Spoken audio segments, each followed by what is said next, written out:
Mateus 15, então, do versículo 10 ao versículo número 20, diz assim: E chamando a si a multidão, disse-lhes: Ouvi e entendei. O que contamina o homem não é o que entra na boca, mas o que sai da boca. Isto é o que contamina o homem. Então, cercando-se deles os seus discípulos, disseram-lhe: Sabes que os fariseus, ouvindo essas palavras, se escandalizaram. Ele, porém, respondendo, disse: Toda a planta que meu Pai Celestial não plantou será arrancada. Versículo 14. Deixai-os, são cegos, condutores de cegos. Ora, se um cego guiar outro cego, ambos cairão na cova. E Pedro, tomando a palavra, disse-lhes: Explica-nos esta parábola. Jesus, porém, disse: Até vós mesmos estáis ainda sem entendimento? Versículo 17. Ainda não compreendestes que tudo o que entra pela boca desce para o ventre e é lançado fora? Mas o que sai da boca procede do coração. Isso contamina o homem, porque do coração procede os maus pensamentos, mortes, adultérios, fornicação, furtos, falso testemunho e blasfêmias. São estas as coisas que contaminam o homem, mas comer sem lavar as mãos, isso não contamina ao homem. Amém? Amém. Vamos ver novamente o versículo de número 13, que diz: Ele, porém, respondendo, disse: Toda a planta que meu Pai Celestial não plantou será arrancada. Amém? Vamos orar mais uma vez.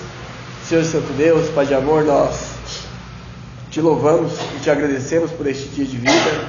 Nós te louvamos e te agradecemos por essa oportunidade de estarmos aqui reunidos como igreja tua, ó Pai, para cultuar o teu nome, para agradecer as bênçãos recebidas, ó Pai, e também para ser sustentado, Deus, por meio da tua palavra. Esteja abençoando cada irmão que está aqui esta noite, ó Deus. Esteja abençoando os vários aqui representados. Esteja abençoando a tua igreja, ó Deus, que se reúne neste local. Esteja abençoando a nossa semana que se inicia hoje também, ó Pai. E nos abençoe agora também na meditação acerca da sua palavra. Fala aos nossos corações, nos dê entendimento, nos fortaleça, nos corrija, conforme a sua vontade, ó Pai. Pois é em nome de Jesus que oramos agradecidos. Amém, Senhor. Amém. Amém.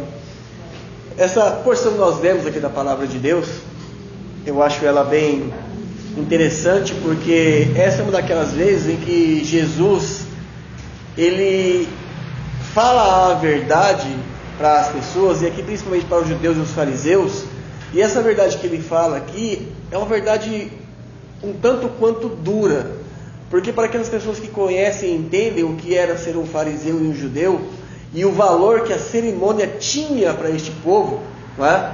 Quando Jesus diz a eles, né, que essas palavras que foram ditas, essas palavras foram duras para eles, não foram palavras fáceis de serem ouvidas para eles.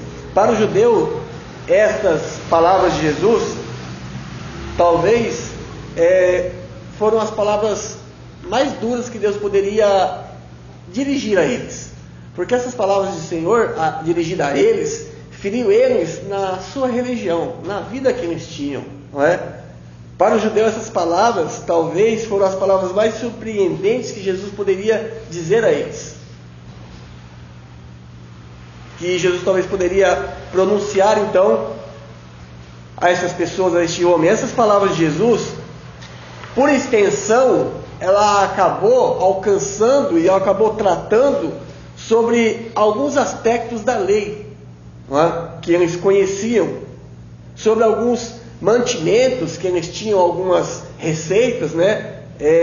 Quanto ao Antigo Testamento, que era apresentado, tais como comidas, alguns manuseios de alguns alimentos. E então é bem possível que essas leis de quanto ao alimento, quanto ao manuseio de algumas coisas, não é? Que Jesus fala aqui, é bem possível que essas leis nunca mais poderiam ser invocadas. O que Jesus está dizendo aqui, irmãos, não é somente relacionado à questão da lavagem das mãos, vai além disso. O ensinamento que ele traz aqui aos judeus, aos fariseus e a nós, vai além dessa questão de lavar as mãos, não é? Vai muito além. O que Jesus está dizendo aqui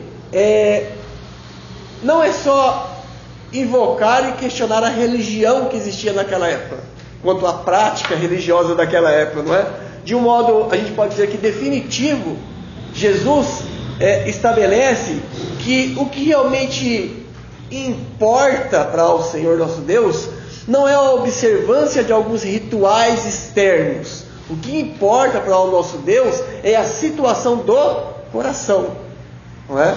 É a situação do coração. Deus está colocando por terra aqui toda uma religião que se manifestava de maneiras exteriores por meio de regras, e está enaltecendo e enfatizando que a verdadeira religião, o verdadeiro serviço a Deus, ele vem do coração, não é? E é claro que depois ela se reflete externamente, mas ela vem de dentro do coração primeiramente. É o que Jesus está dizendo então para esses homens aqui. De um modo definitivo, Jesus estabelece que o que importa não é o estado das observâncias da lei quanto ao ritual ou como ao ritual, e sim o estado ou a condição do seu coração. E isso foi algo que chocou os fariseus, porque eles eram pessoas que serviam a religião que tinham toda uma pompa, não é? Todo um ritualismo, né? Todo um processo ritualístico, não é? Não é então de se admirar quando a gente pensa naquele contexto, a gente não fica admirado em saber que então aqueles judeus se escandalizaram, porque o que Jesus está dizendo aqui é que aquela forma, todo aquele ritual deles não são mais precisos, não é? Não são mais levados em conta por Deus. E quando você entende, como eles entenderam, que a sua religião está colocada em xeque, e que tudo aquilo pelo qual eles prezaram, pelo qual eles viviam, pelo qual eles zelavam, parece que chegou ao fim, o homem está dizendo que aquilo não tem mais importância, isso deixou eles profundamente irados, escandalizados. A questão aqui, irmãos, foi tão forte que Pedro conhecia aqueles homens, conhecia a religião daqueles homens, não é? E Pedro chega e fala com Cristo e fala assim: o Senhor não sabe que dizendo isso você vai escandalizar todos eles? Você escandalizou todos eles, que eram os religiosos daquela época então? E então Jesus afirma algo aqui que se a gente conseguir compreender, é algo maravilhoso. Porque o que Jesus está dizendo aqui, ele está dizendo que o homem agora está liberto de um ritual que muitas vezes o impedia de servir a Deus, para que agora ele possa de coração servir a Deus verdadeiramente. É o que ele está dizendo. Então não é de se admirar que eles ficaram escandalizados. Jesus estava tirando daquelas pessoas, daqueles fariseus, daqueles judeus, ele estava tirando, vamos dizer assim, toda a base da sua religião, não é? Porque a religião dos judeus era isso, era só pompa, era minúcias, não toque, não manuseie, tinha que lavar as mãos, tinha todo um ritual em torno disso. Então Jesus está aqui tirando a sustentação da religião daqueles homens. Jesus está afirmando aqui, a afirmação de Jesus não era apenas simplesmente alarmante para o meio judaico, não é? Mas era um ensinamento, a gente pode dizer que o ensinamento de Cristo naquela ocasião era um ensinamento revolucionário, porque ele revolucionou a forma de se buscar e adorar a Deus, não é? Eles identificavam a religião e o agradar a Deus, os judeus, os fariseus, por meio de observâncias e regras, não é? E normas que se referiam à pureza exterior. E eles haviam criado outras regras, como lavar das mãos, e acrescentado a lei de Deus. Então ele está mostrando a eles que a verdadeira religião, né, o verdadeiro serviço a Deus, está além disso agora. Não é assim mais que se serve a Deus.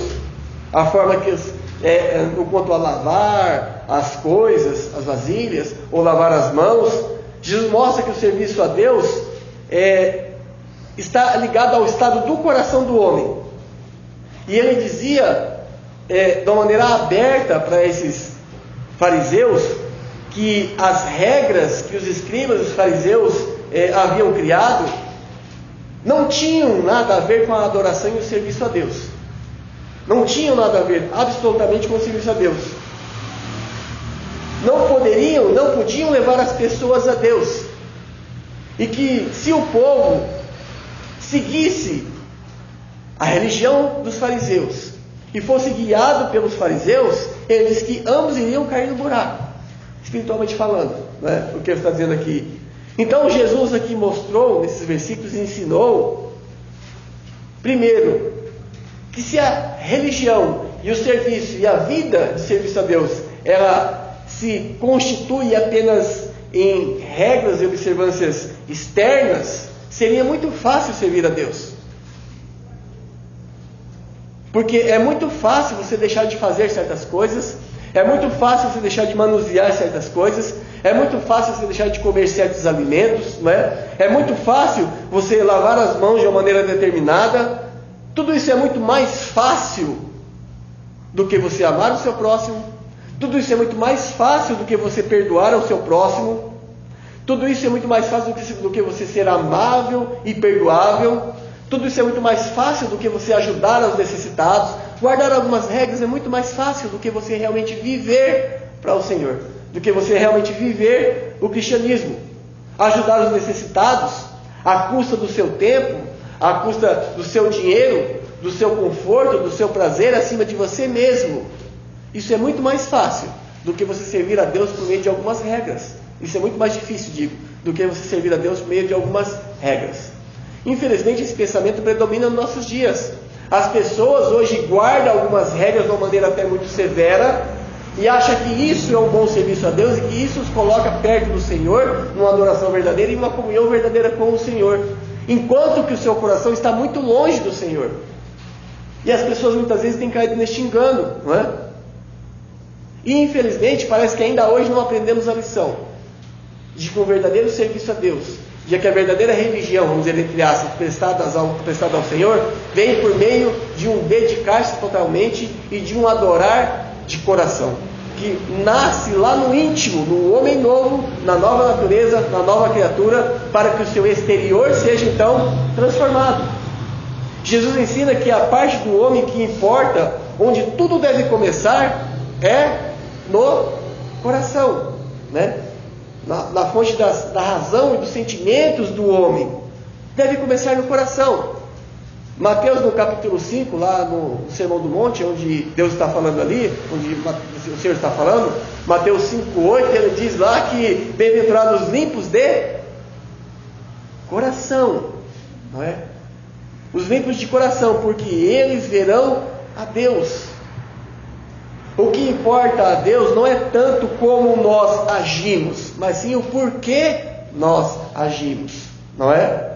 O que importa a Deus não é tanto o que nós fazemos, mas sim o porquê nós fazemos. Por que isso? Porque muitas vezes nós vivemos de uma maneira a agradar as pessoas ou a tentar passar uma boa aparência para os irmãos da igreja. Eu faço isso ou aquilo, senão o que vão dizer, o que vão pensar? Não estou dizendo que você não deve fazer aquilo que é correto, mas a motivação, meu querido, está errada. A sua motivação está errada. Então o que importa não é tanto o que nós fazemos, mas o porquê nós fazemos. O que importa é o que nós estamos trazendo dentro dos nossos corações. Do porquê nós desejamos fazer as coisas. Não é? O que Jesus ensina aqui a nós é um ensino que, na verdade, condena cada um de nós. Não é? Porque quantas foram as vezes em que nós, por exemplo, não viemos à igreja porque pensemos, se eu não for, o que vão fazer, o que vão perguntar, vão me ligar, não é? E se eu não tiver uma boa justificativa, vai ficar feio para mim. Muitas vezes nós pensamos assim e agimos assim. Então, segundo o ensinamento de Cristo aqui, nós somos e estamos muito aquém do esperado ou desejado por Deus para as nossas vidas. O que Jesus está ensinando aqui é que estamos ainda muito longe do alvo e do propósito. E se pensarmos dessa forma, não é? Que nenhum homem pode considerar-se a si mesmo um homem bom, simplesmente porque obedece a algumas regras. Ele não se pode se considerar um homem bom porque obedece a algumas normas. Ele só pode chamar a si mesmo ou pensar a si mesmo como um homem bom quando o seu coração for puro diante de Deus. E apenas esse fato, na questão da pureza do coração diante de Deus, põe fim em todo e qualquer tipo de orgulho. Irmãos, muitas vezes o que vale para Deus Não é aquela pessoa com o coração longe do Senhor e vazio, que vive um cristianismo mecânico, obedecendo regras, enquanto aquele irmão que não tem uma vida tão polida como aquele outro irmão tem uma obediência a Deus, mas que tem o seu coração entregue na mão do Senhor, está numa luta profunda para obedecê-lo. O coração que brilha mais para o Senhor, a vida que brilha mais é justamente aquela que tem o motivo e o propósito correto para obedecer, ainda que não obedeça por completo, em lugar daquele que tem o coração longe do Senhor, não é? Mas a sua vida está dentro das regras do Senhor. Muitas vezes o linguajar e o palavreado é correto, mas a sua vida e o seu coração está em dissonância com a palavra. Por isso ele disse: esse é um povo me honra com seus lábios, mas o seu coração está longe de mim. Não estou dizendo para vocês que Deus quer o seu coração, não é isso. É que se Ele tiver o seu coração, verdadeiramente Ele terá toda a sua vida, Ele terá toda a sua conduta. E apenas esse fato põe fim ao nosso orgulho, e a razão pela qual cada um de nós temos que dizer a Deus: Senhor, tem misericórdia de mim, tem misericórdia de mim, pecador. Então a situação que estava formada ali era essa. Jesus havia dito algumas verdades que colocou em xeque a religião daquelas pessoas, daqueles líderes, daqueles fariseus. A palavra foi tão dura que ele foi questionado pelos apóstolos, não é? Veja a pergunta dos discípulos no versículo 12. Lembre-se que o judeu, ele gostava de trazer longas vestes, não é? A Bíblia fala, a polpa deles, o ritualismo, trazia largos filactérios com passagens bíblicas. Eles sentiam prazer em orar em pé nas esquinas, nas casas das viúvas. Eles observavam além dos seus mínimos detalhes, lavando os copos, o interior dos copos, lavando as mãos. Não? E vem Jesus e com poucas palavras coloca abaixo toda a crença daquelas pessoas, que era a nata, a elite religiosa daquele tempo. E quando ele fala isso, o que foi dito foi tão forte que olha a pergunta dos apóstolos. Vejam que os apóstolos, os discípulos, a pergunta que eles fazem a Jesus, versículo 12. Então, cercando-se dele os seus discípulos, os discípulos de Cristo, não é? Eles disseram a Jesus: você sabe, né? Sabes que os fariseus, ouvindo essas palavras, se escandalizaram? É quase que uma reprimenda dada a Cristo. Você sabe que o que você acabou de falar vai causar um problema danado, não é? O senhor sabe que o que o senhor acabou de falar vai trazer um grande problema para aquelas pessoas?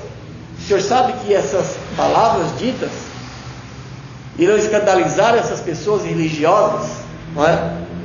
Agora preste atenção na resposta de Cristo aos seus discípulos, no versículo 15.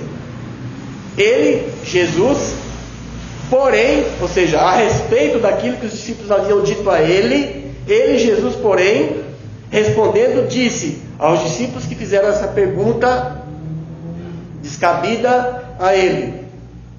Ele diz: veja só, toda a planta que meu Pai Celestial não plantou será arrancada. Aparentemente parece que a resposta não tem nada a ver com a pergunta, não é? Aparentemente parece que os discípulos estão falando de uma coisa e o Senhor Jesus está falando de outra coisa. Mas não, na verdade tem tudo a ver, tudo está ligado, não é? Tudo está ligado. Quando nós lembramos que Jesus disse assim, que as minhas ovelhas ouvem a minha voz e me seguem, você conseguirá entender o que Jesus estava dizendo aos apóstolos aqui, não é? Primeiramente, Jesus mostra aos seus discípulos que a sua palavra e consequentemente ele também não seria aceito por todas as pessoas, não seria bem recebido pelas pessoas, mas somente por aqueles a quem Deus havia dado a ele. Mas fala em João 6, né? João 6,37, todo aquele que o Pai me dá, virá a mim. Nós temos que entender que Jesus está no seu ministério fazendo a vontade do Pai. O seu maior objetivo é agradar ao Pai, é pregar o Evangelho, é pregar as boas novas. Então ele responde: toda a planta que o Pai não plantou será arrancada. Ele está dizendo assim: Eu estou trazendo a mensagem do Senhor, a mensagem da salvação. E a mensagem da salvação, ela não pode ser mudada, ela é verdadeira porque foi dada pelo Pai, foi dada por Deus. E eu não tenho que mudar a mensagem para que as pessoas a recebam melhor. A mensagem como é transmitida por mim, e a verdade como por mim é anunciada, achará lugar nos corações certos. E aqueles que não acharem, assim é porque é a vontade do Pai. Então ele diz, toda a planta que o Pai não plantou, que meu Pai Celestial não plantou, será arrancada. Agora surge uma pergunta, irmãos: qual é a planta que o Pai não plantou? Não é?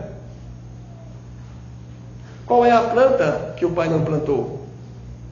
Primeiramente, a planta que o Pai não plantou é aquela planta que é resultado da semente corruptível de Adão. Veja que todos são plantas, mas algumas o Senhor não plantou. Não é? E essa planta que ele não plantou é aquela que é resultado daquela semente corruptível de Adão. Essa semente que gera um homem natural, que gera um homem carnal. Essa semente não é segundo a vontade de Deus. Essa semente não é a boa semente semeada pelo Filho. Olha que interessante. Abra sua Bíblia em Romanos. Deixa aberto aqui em Mateus. Até Romanos capítulo 8.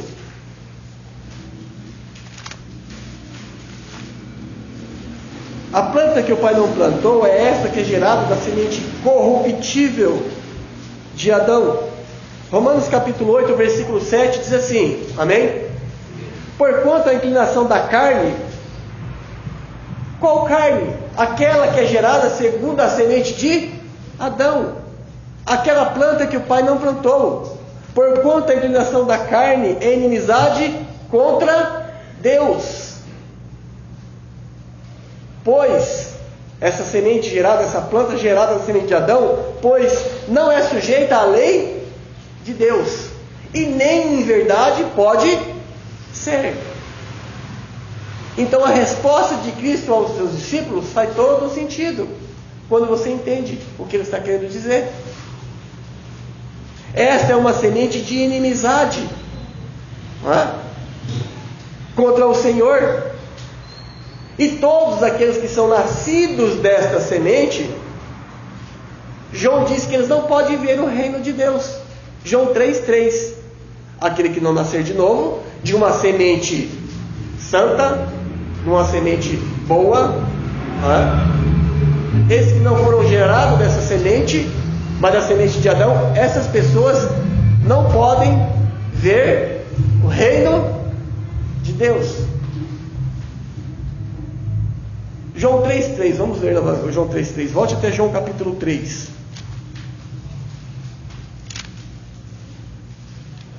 João 3,3 diz assim: Jesus respondeu e disse-lhe a Nicodemos, que era com quem eu estava conversando no capítulo 3.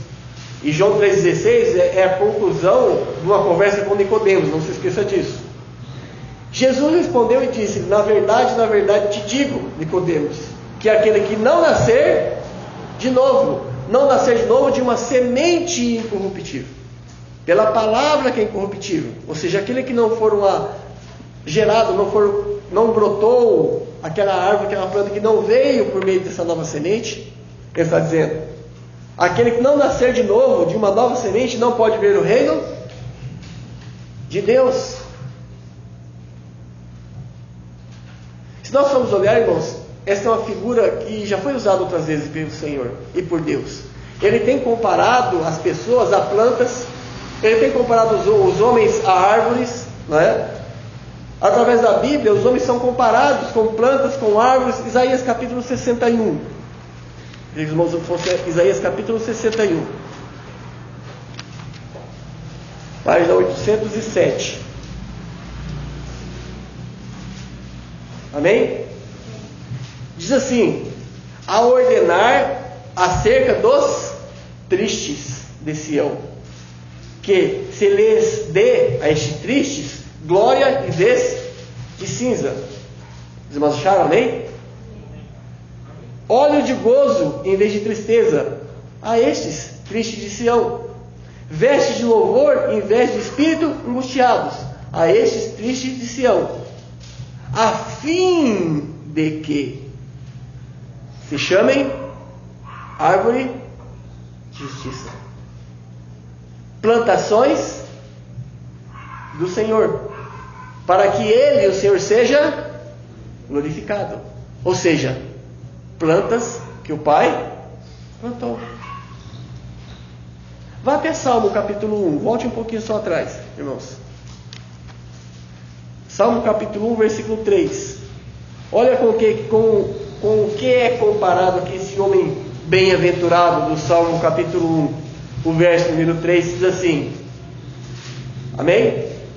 Pois será como, veja só, uma árvore plantada junto ao ribeiro de águas.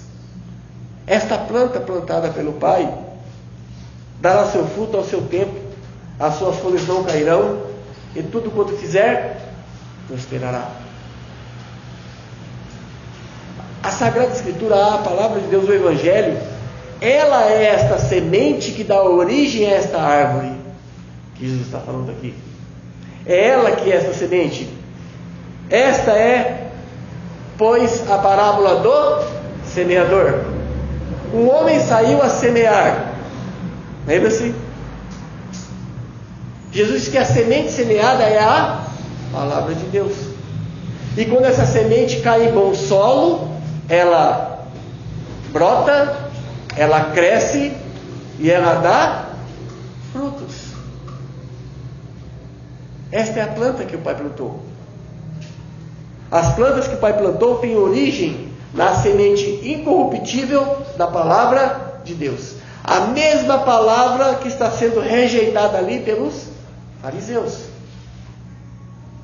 Nós devemos ter muito cuidado quando rejeitamos a palavra de Deus, porque isso mostra que não somos uma nova planta, ou não somos uma planta plantada então pelo Pai.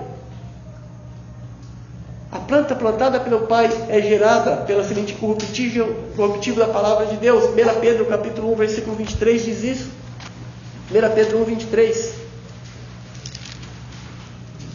Página 1326.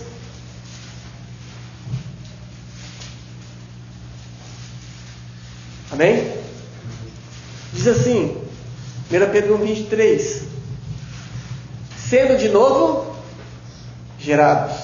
Olha a analogia que Deus está sempre fazendo, né? Sendo de novo gerados, não de semente corruptível, mas da incorruptível. Ou seja, a planta que o Pai plantou, ele é gerado, e só pode ser gerado de uma semente incorruptível. Ele continua: mas a semente incorruptível, pela palavra de Deus, viva e que permanece para sempre. E o Senhor Jesus foi o semeador dessa palavra. E quando ele se encontra naquela ocasião com aqueles fariseus, aqueles judeus, aqueles escribas, ele está ali semeando a palavra. O problema ali então não é as palavras que foram ditas, mas o solo que recebeu a palavra.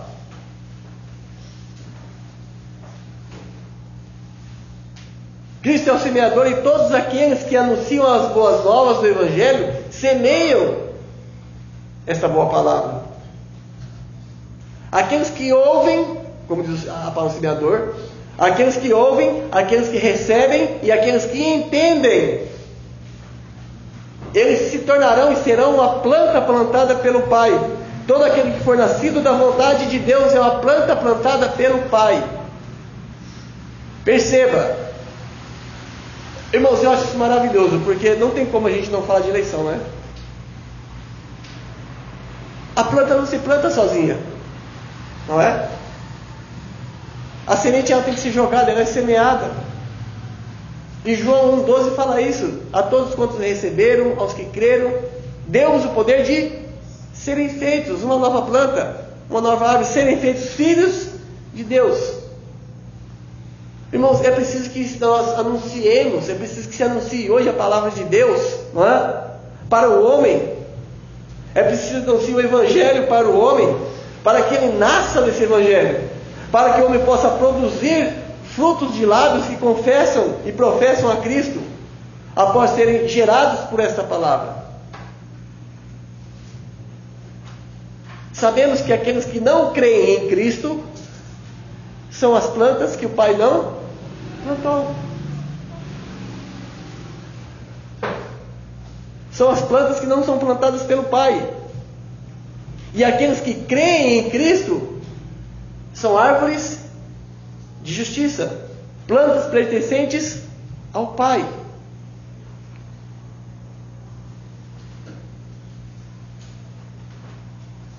Mas quando e onde os homens ímpios foram plantados, visto que todos homens são plantas,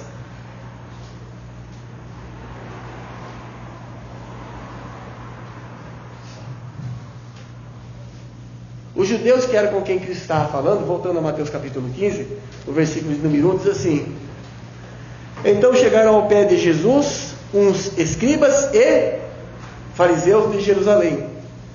Os judeus, que eram com quem Jesus falava aqui, eles se consideravam filhos de Deus, porque eles eram descendências de Abraão. Por serem descendentes de Abraão, eles achavam que tinha direito a isso. Esqueceram que Abraão recebeu a sua filiação por meio da fé. Como diz Romanos 4,3: creu Abraão, isso lhe foi imputado por justiça. Então, embora esses judeus com quem Cristo estava falando fossem descendência de Abraão segundo a carne, ainda assim continuavam sendo filhos de Adão. Porque a filiação divina só é possível através da fé, que vem por meio do ouvir, e o ouvir da palavra. Mas fica bem claro porque da resposta de Jesus aos escribas, não é? Senhor, falando dessa forma, o Senhor não sabe que eles ficaram escandalizados com essa palavra? Toda a planta que o Pai não plantou, que o Pai celestial não plantou, será arrancada. Irmãos, não se esqueça disso. Toda a planta que o Pai não plantou será arrancada. Por mais que tenha um brilho religioso como eram esses homens, a gente não pode correr esse risco.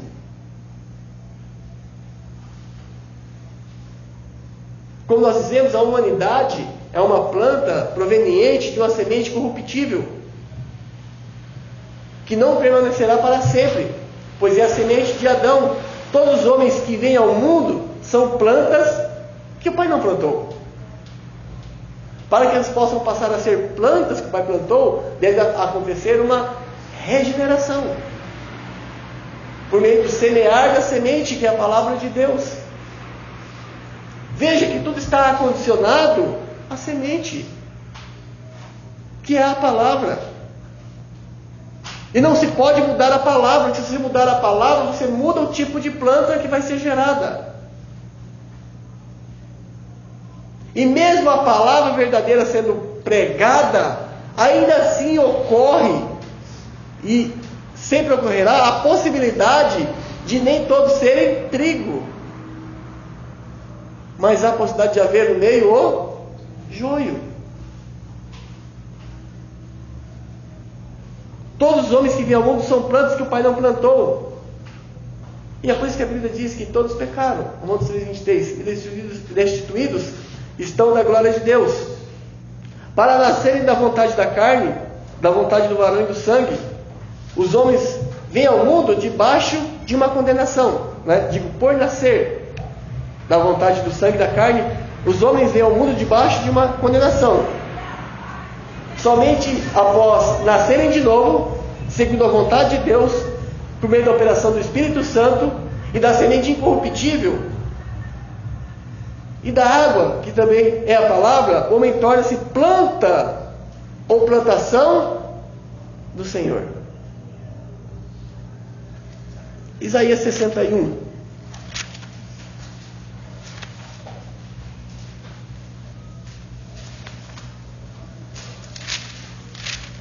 Página 800.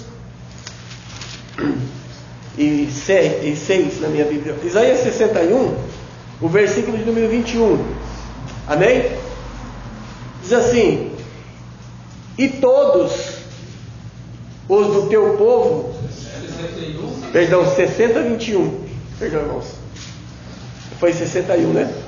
60, 21. Diz assim: e todos os do seu povo serão justos, para sempre herdarão a terra, e serão o quê? Renovos por mim plantados, obra das minhas mãos, para que eu seja glorificado. Para nascer de novo é preciso ser plantado por Deus. A salvação vem do Senhor, não é? Ele fala para nascer, não é?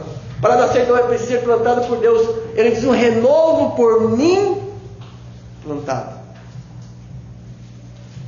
A nova criatura gerada em Cristo é obra exclusiva da mão de Deus. Não tem como o homem participar ativamente desse processo, não é? Assim como não escolhemos nascer, não escolhemos ser plantados, porque esta glória pertence somente a Deus. Todos nós somos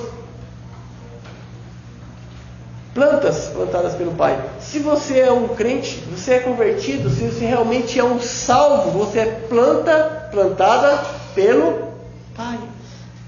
É interessante que a Bíblia diz até que o Senhor, nós somos como um jardim, cuidados por Deus. Eu acho interessante, nós somos plantas cultivadas pela destra do Senhor, pelo poder do nosso Deus. Não precisamos se preocupar, somos cuidados, somos regados constantemente pela sua mão paterna. Spurgeon tem um artigo, um estudo muito interessante, que ele fala a respeito de João capítulo 20, versículo 15, não é? Sobre o jardineiro do Senhor.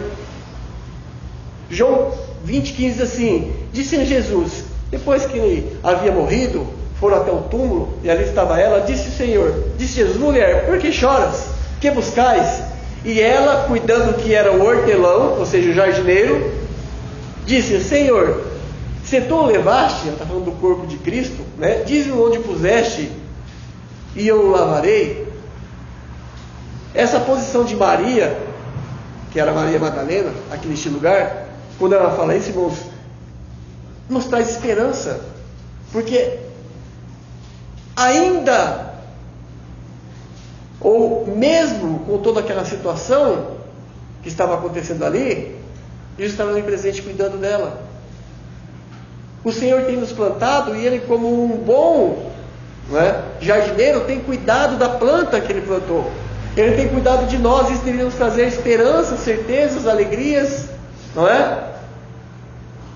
Deveria nos trazer liberdade cada vez mais para servir. Deveria nos trazer alívio.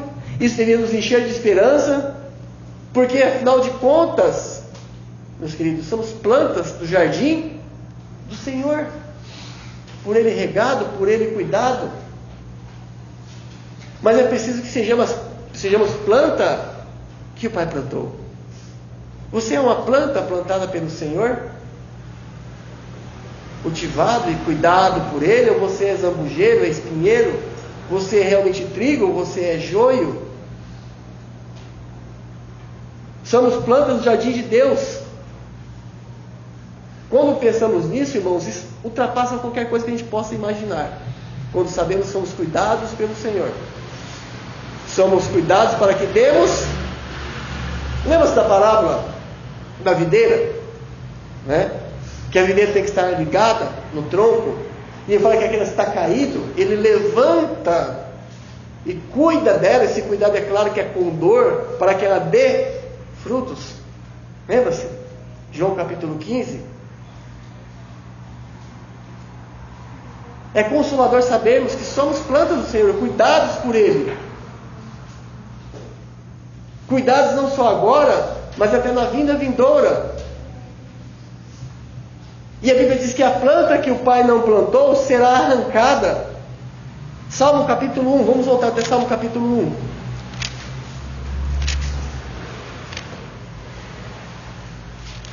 Salmo capítulo 1, versículo de número 5.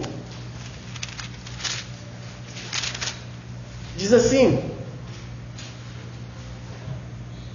o 4 diz: não são assim os ímpios, mas são como a moinha que o vento espalha. Versículo 5 ele diz: por isso os ímpios não subsistirão no juízo. É o contexto do Salmo, onde o homem bem-aventurado é comparado a uma planta plantada junto ao ribeiro. Os ímpios não substituirão no juízo, nem os pecadores na congregação dos justos. Irmãos, voltando a Mateus capítulo 15.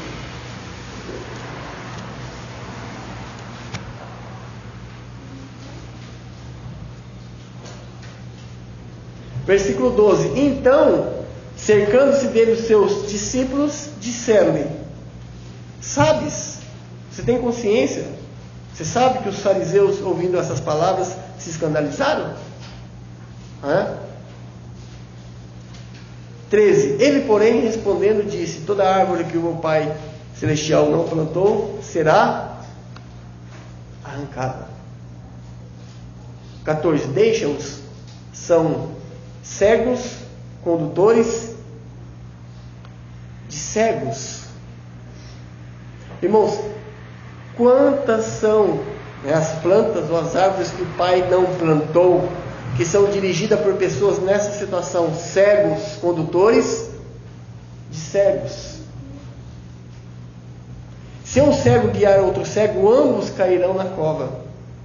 E Pedro, tomando a palavra, disse: explica-nos esta parábola. Volte até Mateus capítulo 3. Olha que interessante, né? A afirmação de João Batista. Mateus capítulo 3.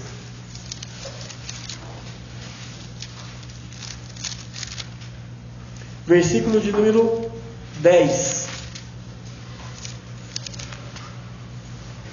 Diz assim: e também agora está posto o machado à raiz das árvores.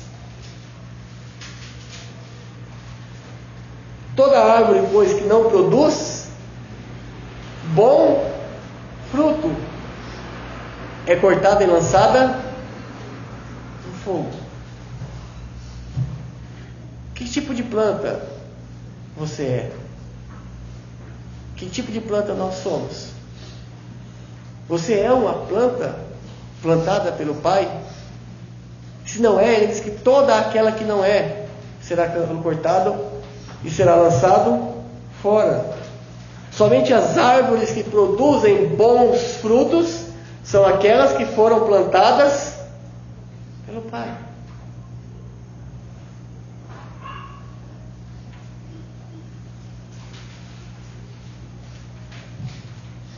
Meu querido, as bênçãos para essas plantas plantadas pelo Pai são muitas, são inúmeras. O cuidado do Pai para com essas plantas é maravilhoso, não é? Mas só o não ser uma planta plantada pelo Pai é difícil, é complicado, é problemático, não é? Nós devemos fazer uma autoanálise quanto à nossa vida. Que os nossos frutos digam o tipo de planta que nós somos. Você não precisa de ninguém apontando o dedo para você, mas você pode passar a pensar nessa questão. Eu dou frutos? Não é o suficiente. É preciso que você dê bons frutos para a glória de Deus. Como planta plantada pelo Senhor, plantada por Deus, você tem tudo aquilo que é necessário para que você seja uma árvore viçosa, bonita, bem arraigada, não é? Como o homem do Salmo número 1, plantado junto ao ribeiro de águas, que realmente dá o fruto no tempo correto, que as suas folhas não caem. Somente a árvore que produz bons frutos permanecerá para sempre. Somente a árvore que produz bons frutos não será cortada. Não será cortada porque foi Deus quem a plantou. Irmãos, somos plantação do Senhor. Temos essa garantia do cuidado. Temos essa certeza do Senhor para conosco, de que Ele, como bom lavrador, fará o que é necessário para que a gente produza fruto.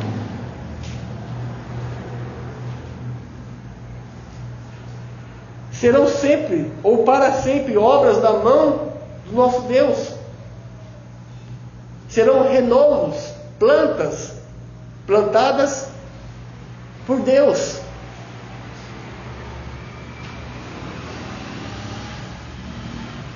E nós não podemos e não temos condições de enganarmos ao Senhor. Não é? Mateus capítulo 15, versículo de número 16.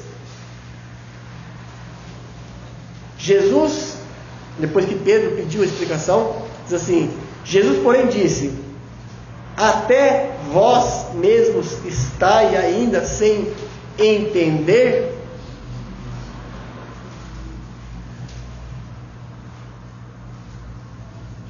Irmãos, essa palavra de Jesus a Pedro foi uma repreensão.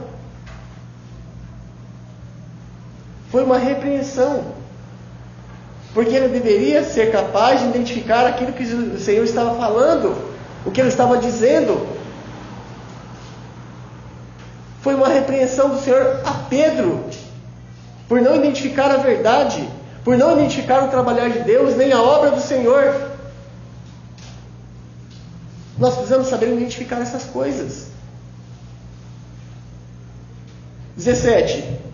Ainda não compreendeis que tudo o que entra pela boca desce para o ventre e é lançado fora? Mas o que sai da boca procede do coração, e isso contamina o homem.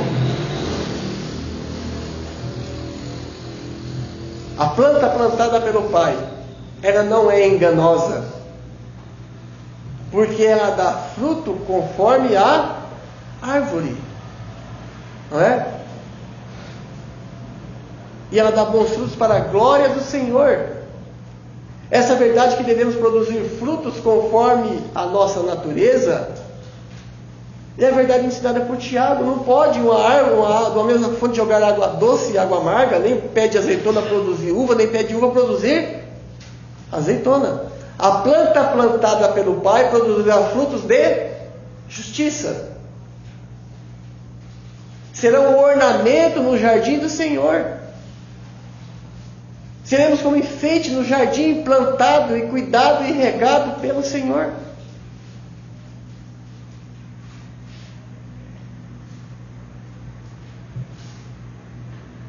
Versículo 18. Mas o que sai da boca procede do coração, e isso contamina o homem, porque do coração procedem os maus pensamentos. Irmãos, se vocês forem prestar atenção, Jesus está repreendendo Pedro pela pergunta e corrigindo a visão de Pedro acerca da religião, acerca do serviço a Deus.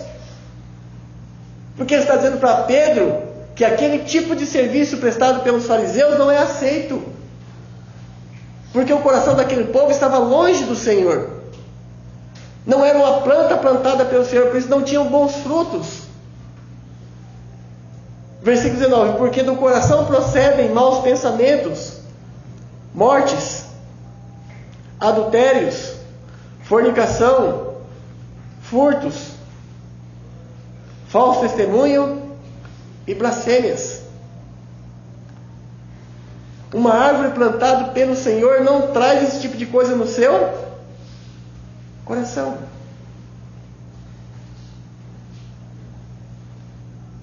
Daí ele fala no versículo 20, são essas coisas que contaminam o homem. Mas comer sem lavarem as mãos, isso não contamina o homem. O assunto aqui é serviço a Deus. O assunto aqui é realmente o verdadeiro serviço que é aceito por Deus.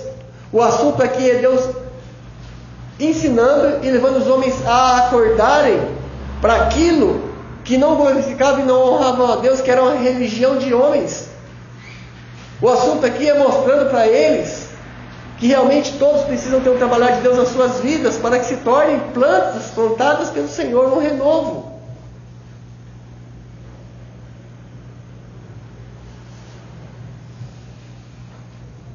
Será que nós temos essa característica de uma planta plantada pelo Senhor? Não se engane, pensando que você vem à igreja, que você dá o dízimo, que você ora. Os fariseus faziam isso e muito mais. O problema é que eles faziam não pelo motivo correto, não porque tinham realmente uma nova natureza, mas porque viviam uma vida religiosa oca. O Senhor não tinha o coração daquelas pessoas. Os fariseus tinham vida limpa e coração sujo. É errado, mas não pense que você pode ter o coração limpo e vida suja. Porque uma árvore plantada e cuidada pelo Senhor, ela é viçosa, ela é bela, ela não seca, ela não murcha, e é um ornamento usado pelo nosso Deus.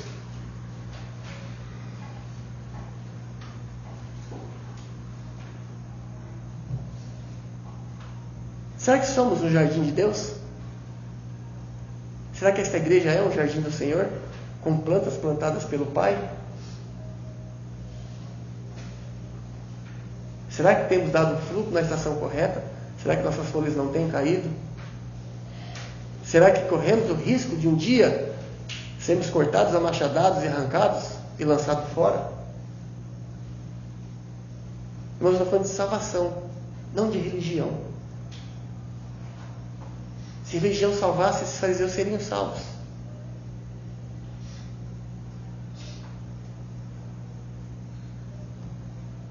Pense sobre isso.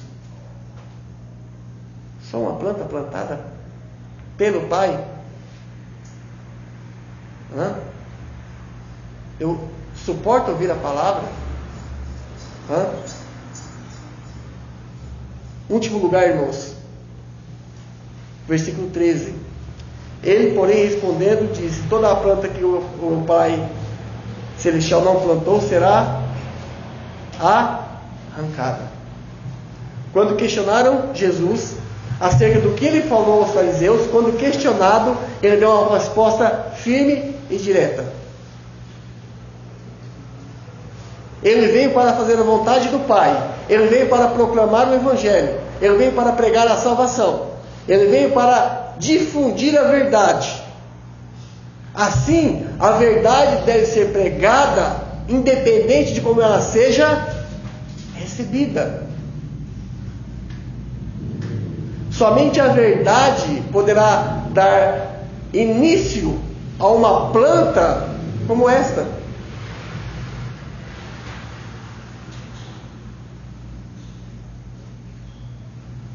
Você suporta ouvir a verdade?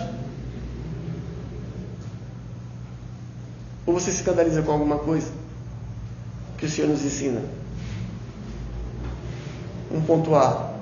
Um ponto B. Você tem pregado a verdade com plena confiança e convicção de que esta verdade é a semente que gerará, ou que levará a gerar uma nova planta?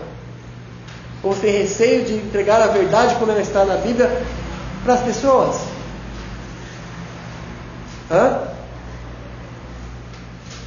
Talvez você tenha muita semelhança com a planta plantada pelo Pai, como era a semelhança do joio com o trigo, a tal ponto que possa talvez enganar a você mesmo.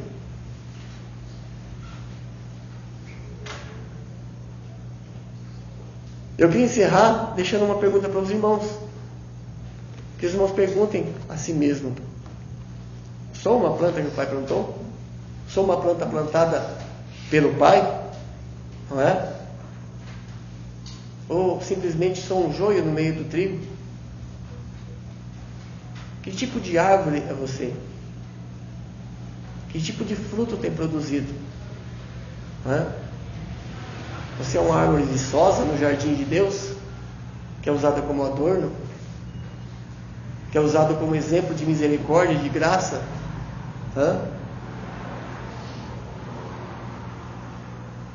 Ou será que é uma planta a qual o Pai não plantou? Que Deus os abençoe. Amém? Não, Cídio?